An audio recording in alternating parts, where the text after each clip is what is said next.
এই যে শ্রীমদ্ ভাগবত আমরা এখানে আস্বাদন করছি, ব্রজলীলা, মথুরা লীলা এবং দ্বারকা লীলা। তাহলে ব্রজলীলা আমরা বললাম আনুমানিক 11 বৎসর, মথুরা লীলা 14 বৎসর, আর দ্বারকা লীলা 100 বৎসর। তাহলে ভগবানের মা এই 125 বছরের লীলা, ভগবান এই জগতে এসে মাধুর্য মণ্ডিত লীলা করলেন, খুব ধ্যান দেবে, আর এদিকে ঐশ্বর্য মণ্ডিত লীলা করলেন। তাহলে যে সকল ভক্তে ঐশ্বর্য রূপে ভগবানকে লাভ করতে চাইলেন তাদেরকে মথুরা এবং দ্বারকায় পাঠালেন, সেই রূপে তাদেরকে ভালোবাসলেন।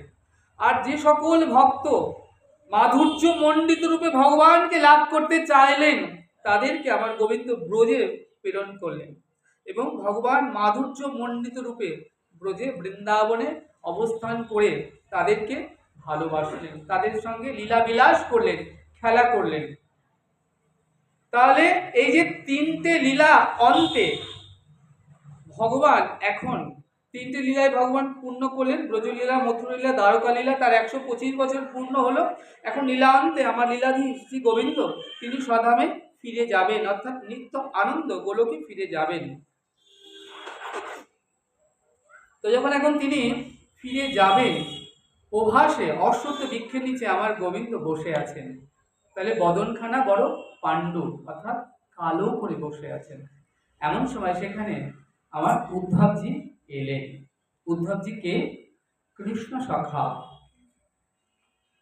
বিষ্ণু নাম প্রবরম মন্ত্রী, কৃষ্ণ দ্বৈত সখা, সাক্ষাৎ বৃহস্পতি শিষ্য, বুদ্ধি সপ্তম উদ্ধব। বুদ্ধি সপ্তম কেন বললেন? যার বুদ্ধিটা স্থির হয়েছে। তাহলে যার চঞ্চল বুদ্ধি তার তো বুদ্ধি কখনো স্থির হয় না। যার বিষয়মুখী বুদ্ধি তার বুদ্ধি স্থির হয় না। তাহলে বুদ্ধি, আমাদের মন, ইন্দ্রিয় আদি তারা স্থির হবার বিষয় নয়, ওই চঞ্চল ঘোড়ার মতো। তাহলে কারুর যদি স্থির হয়,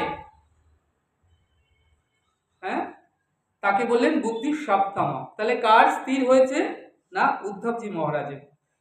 কিভাবে স্থির হয়েছে? কারণ তার মন, বুদ্ধি, ইন্দ্রিয় আদি তিনি গোবিন্দচরণে অর্পণ করেছেন। হ্যাঁ, এই যে দেখছো আমাদের দেহটা না, এই দেহ ঘরের মধ্যে একজন মন মতি আছে। মতি অর্থাৎ নারী, মতি নারী, তাহলে মন মতি। তাহলে সে কিন্তু যদি তুমি সময় থাকতে গুরুপাদপদ্ম আশ্রয় না করে সৎ পথে তাকে পরিচালিত না করো, সে অসৎ পথে চলে যেতে পারে।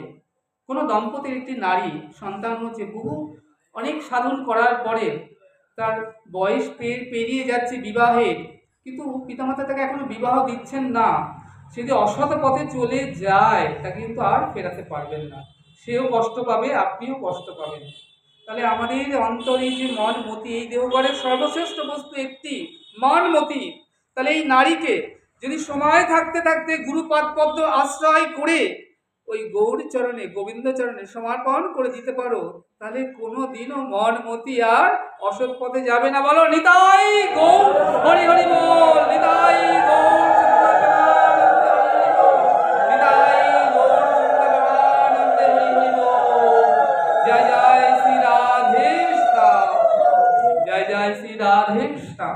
তাহলে সময় থাকতে থাকতে মা মন মতিকে ওই গৌরাঙ্গ চরণে, নিত্যানন্দ চরণে, গৌর গোবিন্দ চরণে, শ্রী গুরুদেবের চরণে সমাপন করে দিয়ে তুমি বসে থাকো। তোমার আর কোনো চিন্তা নেই। মন মতি আর অসৎ পথে ধাবিত হবে না, অসৎ পথে সে কখনোই যাবে না।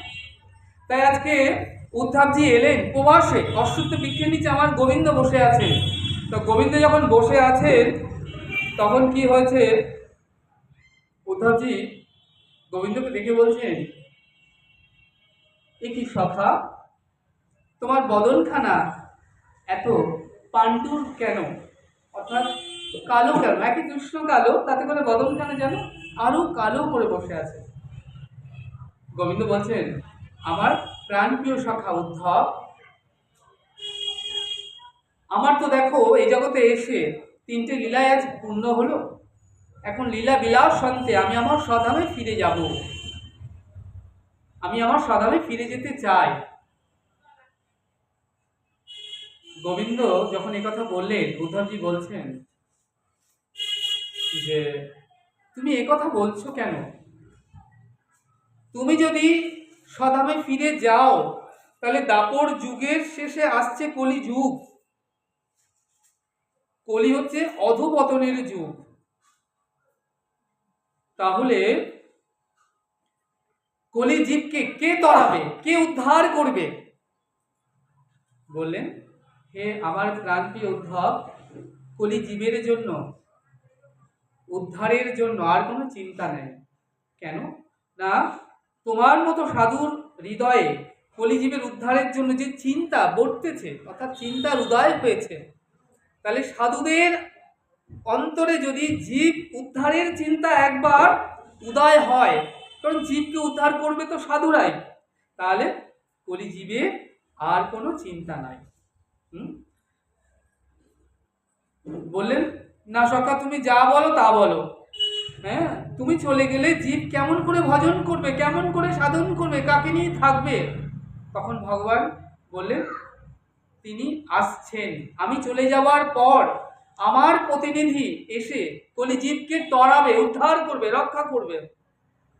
উদ্ধবজি বললেন, সে কি সখা, এতদিন তো জানতাম তুমি অদ্বৈত তত্ত্ব, তোমার দ্বিতীয় নাই, তুমি এক অভিন্ন, কৃষ্ণস্থ স্বয়ং ভগবান। তাহলে তুমি বলছো তুমি এই জগৎ থেকে চলে যাবার পর তোমার প্রতিনিধি এসে জগৎ জীবকে রক্ষা করবে, তাহলে এমন কে আছে যে জগৎ জীবকে রক্ষা করবে তোমার মতো করে? বলেন, সে আসছে, আছে। হ্যাঁ উদ্ধব, তুমি কোনো চিন্তা করো না। বললেন, কে সে? বলেন, তিনি হলেন নাম ব্রহ্ম।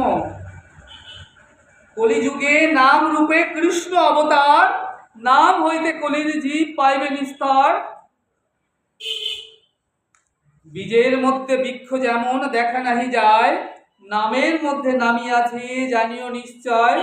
যেই নাম সেই কৃষ্ণ ভজনিষ্ঠা করি, নামের সহিত আছে আপনি শ্রীহরি। তাহলে নাম নামই অভেদ তত্ত্ব।